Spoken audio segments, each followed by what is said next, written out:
Hey, welcome back to DJX Chronicles. Thanks for coming and watching and everything. Today I am reading another part from a short story. I'm starting a new one.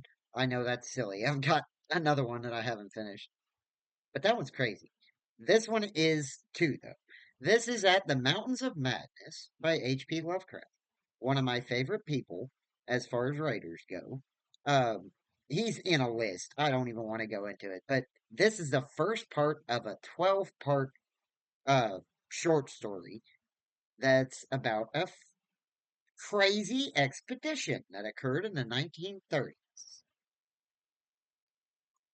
It went to Antarctica. Dang it.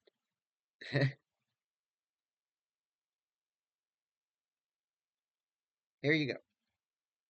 I am forced into speech because men of science have refused to follow my advice without knowing why. It is altogether against my will that I tell my reasons for opposing this contemplated invasion of the Antarctic. With its vast fossil hunt and its wholesale boring and melting of the ancient ice cap.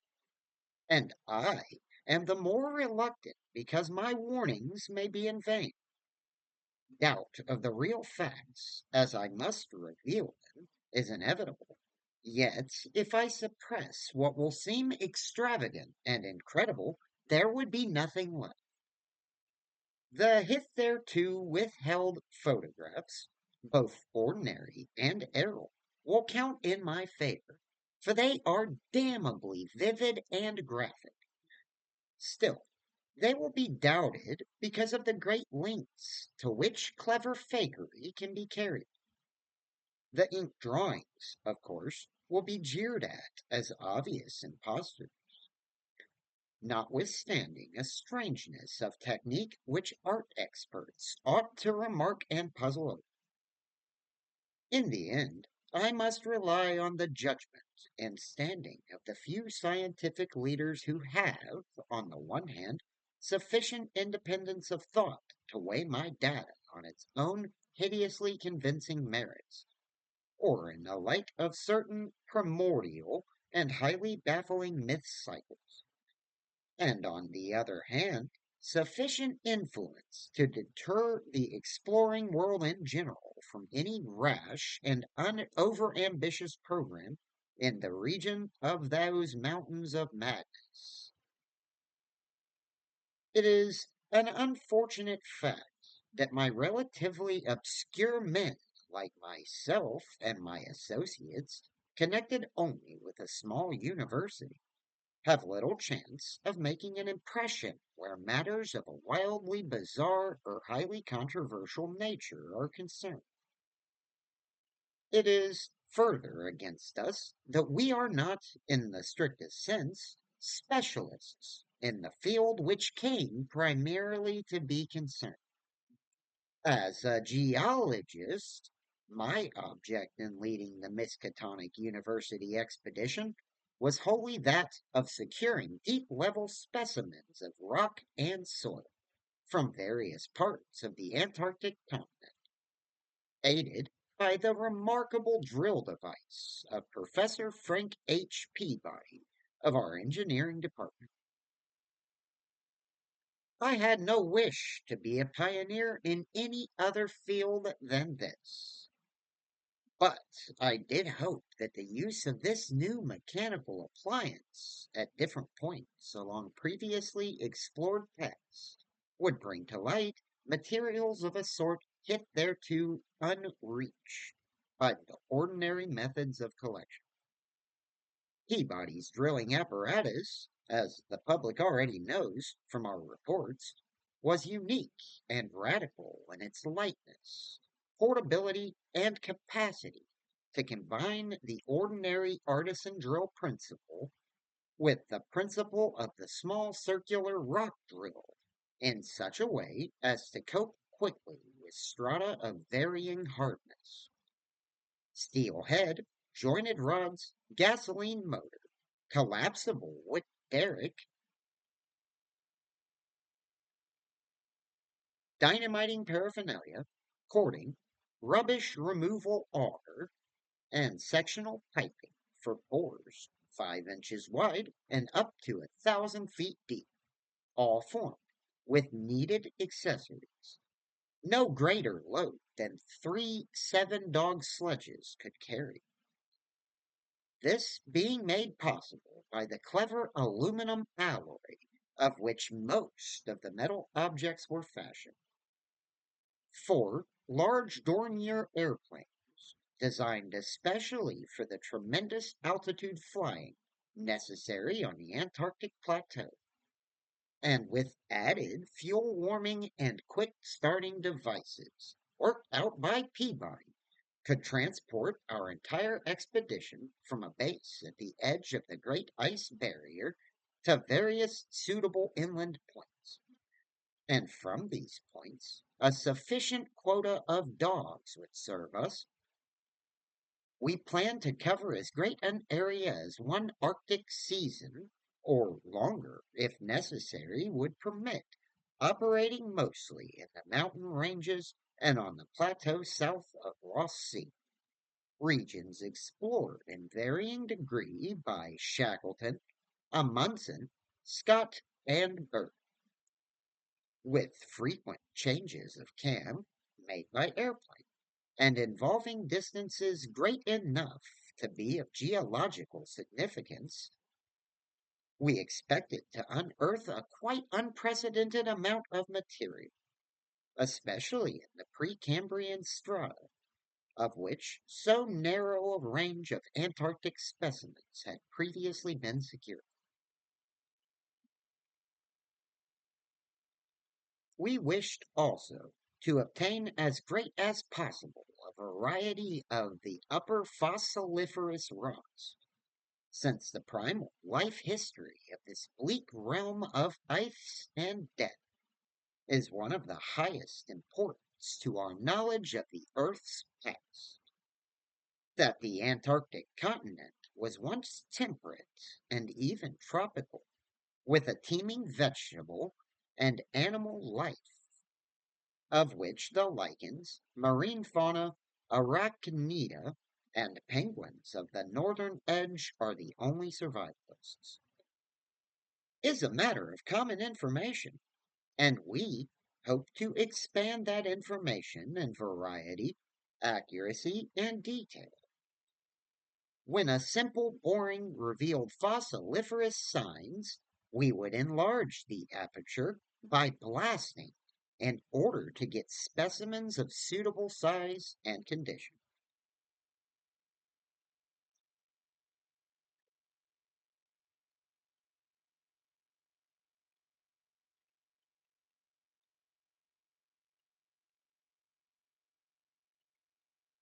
Our borings, of varying depth, according to the promise held out by the upper soil or rock, were to be confined to exposed or nearly exposed land surfaces, these inevitably being slopes and ridges, because of the mile or 2 mile thickness of solid ice overlaying the lower levels.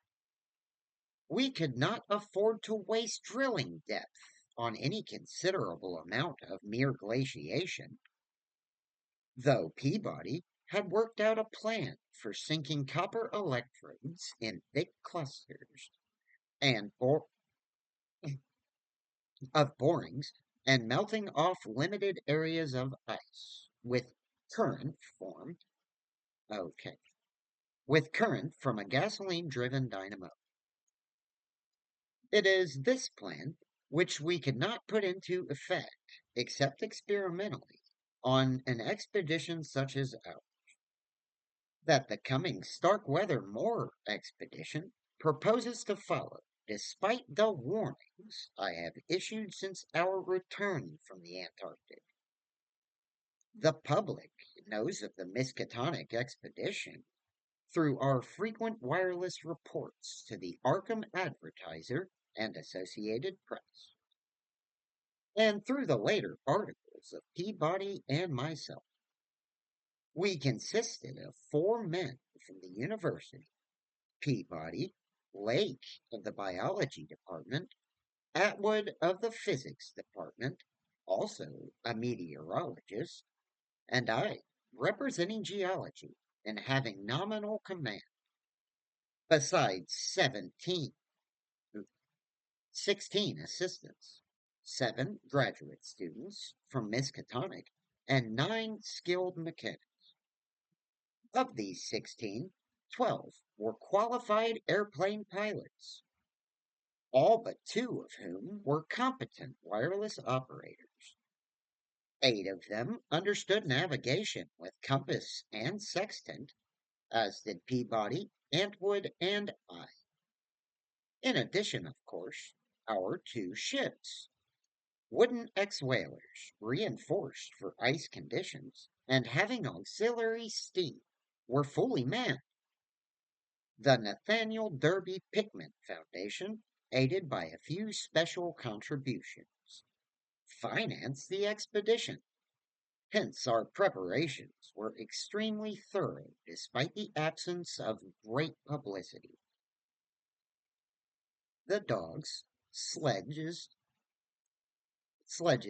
machines, camp materials, and unassembled parts of our 5 planes were delivered in Boston, and there our ships were loaded. We were marvelously well equipped for our specific purposes, and in all matters pertaining to supplies, regimen, transportation, and camp construction, we profited by the excellent example of our many recent and exceptionally brilliant predecessors. It was the unusual number and fame of those predecessors which made our own little expedition ample, though it was so little noticed by the world at large. As the newspapers told, we sailed for Boston Harbor on September 2nd, 1930, taking a leisurely course down the coast and through the Panama Canal, and stopping at Samoa and Hobart, Tasmania, at which latter place we took on final supply. None of our exploring party had ever been in the polar regions before. Hence, we all relied greatly on our ship captains, J.B. Douglas, commanding the brig Arkham, and serving as commander of the sea fleet, and George Thorfinson, commanding the bark Miskatonic, both veteran whalers in Antarctic waters. As we left the inhabited world behind, the sun sank lower and lower in the north and stayed longer and longer above the horizon each day. At about 62 degrees south latitude, we sighted our first icebergs, table-like objects with vertical sides. And just before reaching the Arctic Circle, which we crossed on October 20th, with appropriately quaint ceremony, we were considerably troubled with field ice.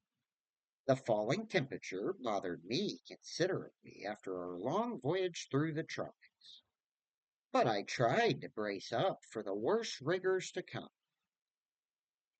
On many occasions, the curious atmospheric effects enchanted me vastly, these including a strikingly vivid mirage, the first I had ever seen, in which distant bergs became the battlements of unimaginable cosmic castles. Pushing through the ice, which was fortunately neither excessive nor extensive nor thickly packed, we regained open water at south latitude 67 degrees, each uh, east longitude 175 degrees. On the morning of October 26th, a strong land blink appeared on the south, and before noon we all felt a thrill of excitement at beholding a vast, lofty, and snow-clad mountain chain, which opened out and covered the whole vista ahead. At last we had encountered an outpost of the great unknown continent and its cryptic world of frozen death. These peaks were obviously the Admiralty Range, discovered by Ross, and it would now be our task to round Cape Adare and sail down the east coast of Victoria Land to our contemplated base on the shore of McMurdo Sound at the foot of the volcano Erebus in south latitude 77 degrees and 9 feet. The last lap of the voyage was vivid and fancy stirring. Great barren peaks of mystery looming up constantly against the west as the low northern sun of noon or the still lower horizon grazing southern sun of midnight poured its hazy reddish rays over the white snow, bluish ice and water layers, and black bits of exposed granite slope. Through the desolate summits swept raging intermittent gusts of terrible Antarctic wind, whose cadences sometimes held vague suggestions of a wild and half sentient musical pipe, with notes extending over a wide range, and which, for some subconscious mnemonic reason, seemed to me disquieting and even dimly terrible. Something about the scene reminded me of the strange and disturbing Asian paintings of Nicholas Roerich, and of the still stranger and more disturbing descriptions of the evilly fabled plateau of Lang, which occur in the dreaded Necronomicon of the mad Arab Abdul Alzared. I was rather sorry, later on, that I had ever looked into that monstrous book at the college library.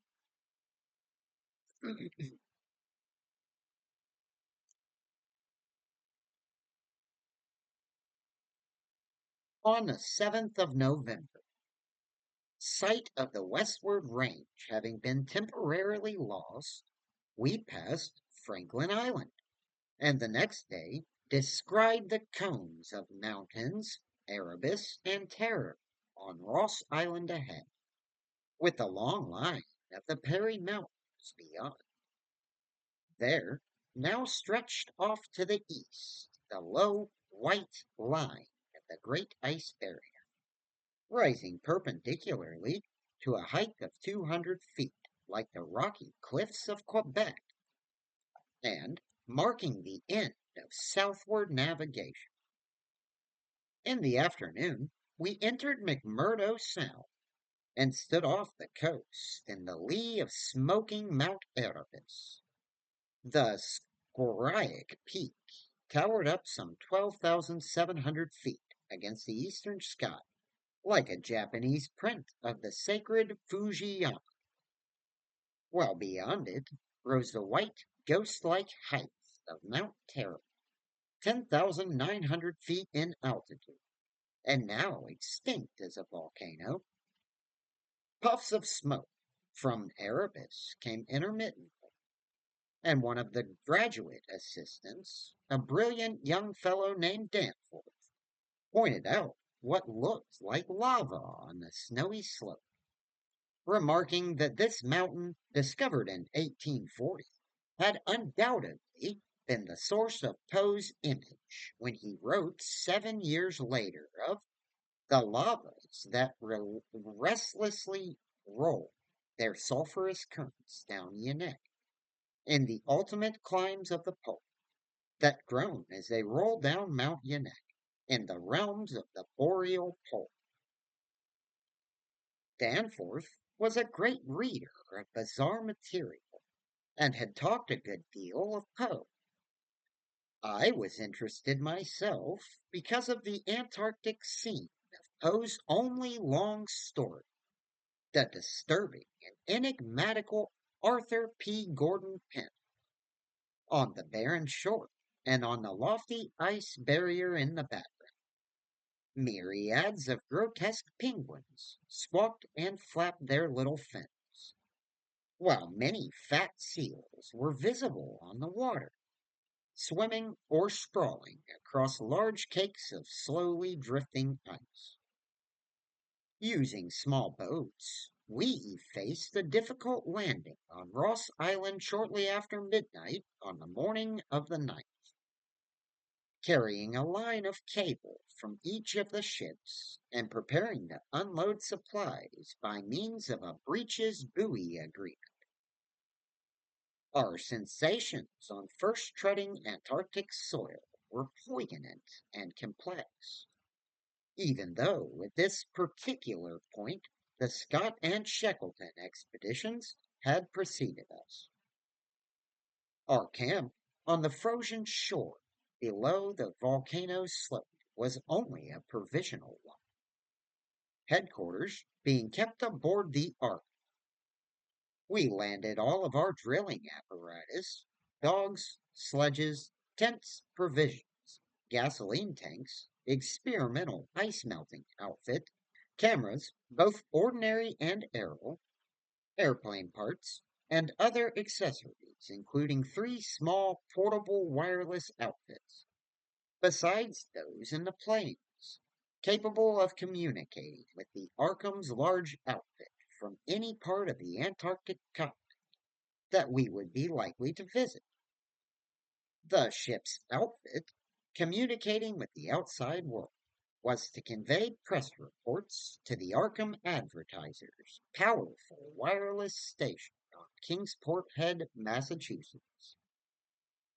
We hoped to complete our work during a single Antarctic summer, but if this proved impossible, we would winter on the Arkham, sending the Miskatonic north before the freezing of the ice for another summer's supply. I need not repeat what the newspapers have already published about our early work, of our ascent of Mount Erebus, our successful mineral borings at several points on Ross Island, and the singular speed with which Peabody's apparatus accomplished them, even through solid rock layers. Our provisional test of the small ice melting equipment, our perilous ascent of the Great Barrier with sledges and supplies, and our final assembling of 5 huge airplanes at the camp atop the barrier. The health of our land party, 20 men and 55 Alaskan sledge dogs, was remarkable, though of course we had so far encountered no really destructive temperatures or windstorms. For the most part, the thermometer varied between 0 and 20 or 25 degrees above, and our experience with New England winters had accustomed us to rigors of this sort. The barrier camp was semi-permanent and destined to be a storage cache for gasoline, provisions, dynamite, and other supplies. Only 4 of our planes were needed to carry the actual exploring material, the 5th being left with a pilot and 2 men from the ships at the storage cache to form a means of reaching us from the Ark, in case all of our exploring planes were lost. Later, when not using all the other planes for moving apparatus, we would employ 1 or 2 in a shuttle transportation service between this cache and another permanent base on the Great Plateau, from 600 to 700 miles southward, beyond the Beardmore Glacier. Despite the almost unanimous accounts of appalling winds and tempests that pour down from the plateau, we determined to dispense with intermediate bases, taking our chances in the interest of economy and probable efficiency.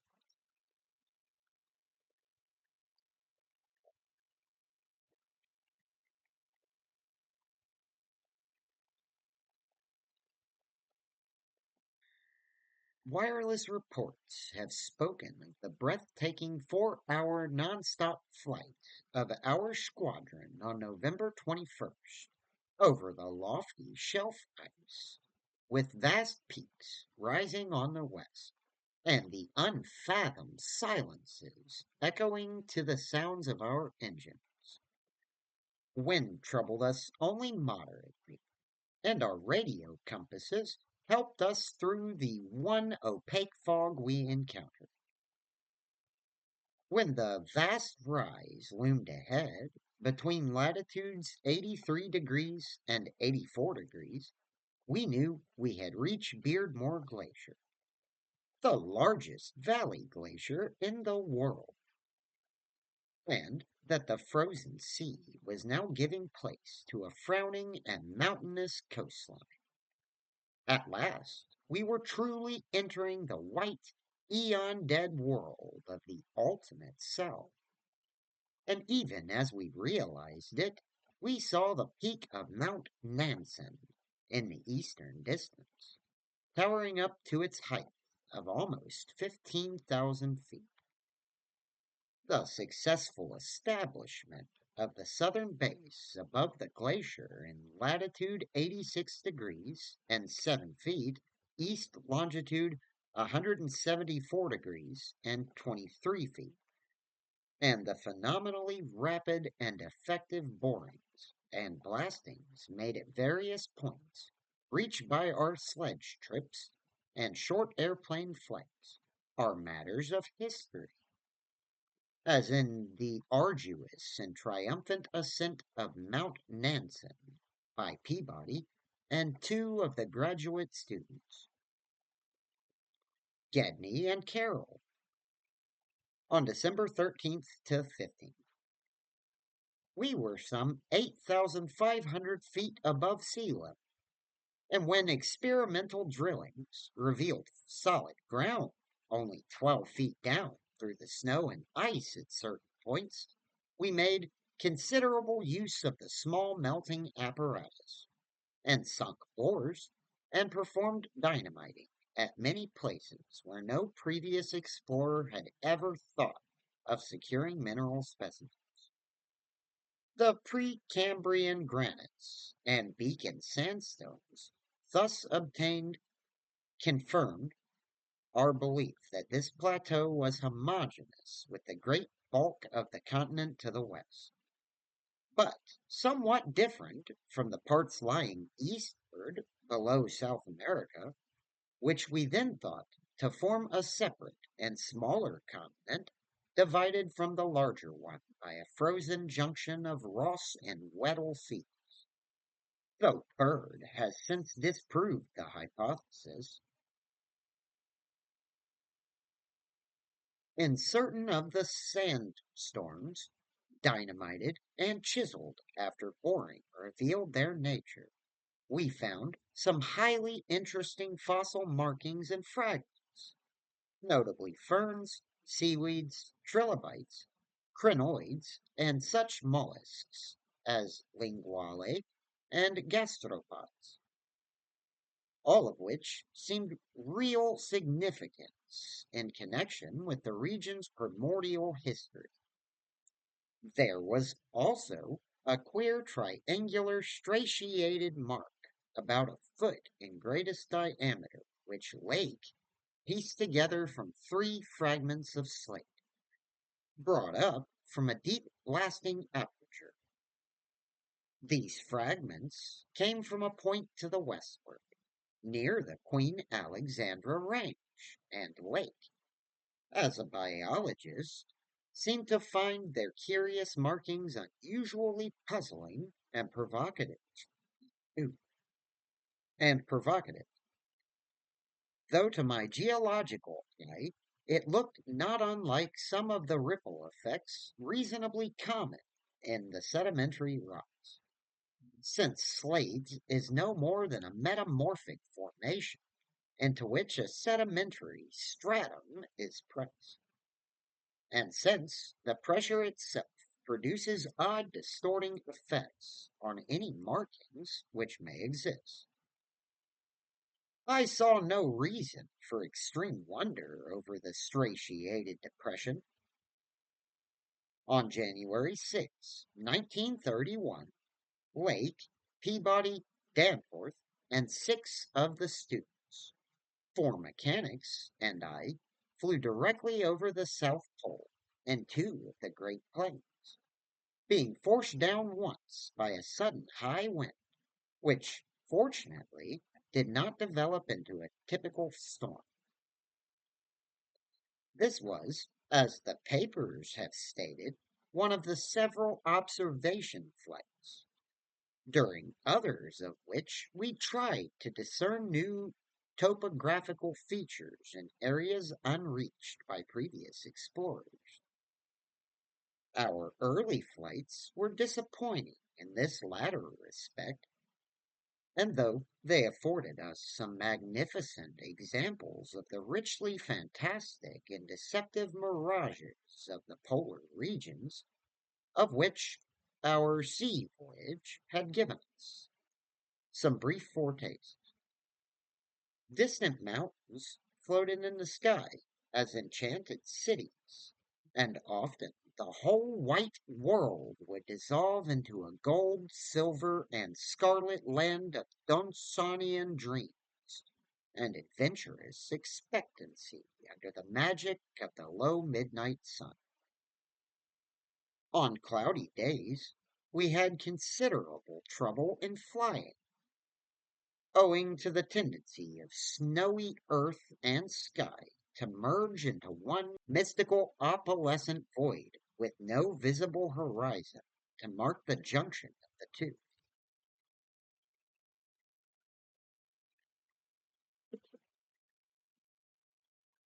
At length, we resolved to carry out our original plan of flying 500 miles east with all 4 exploring planes and establishing a fresh sub-base at a point which would probably be on a smaller continental division, as we mistakenly conceived it.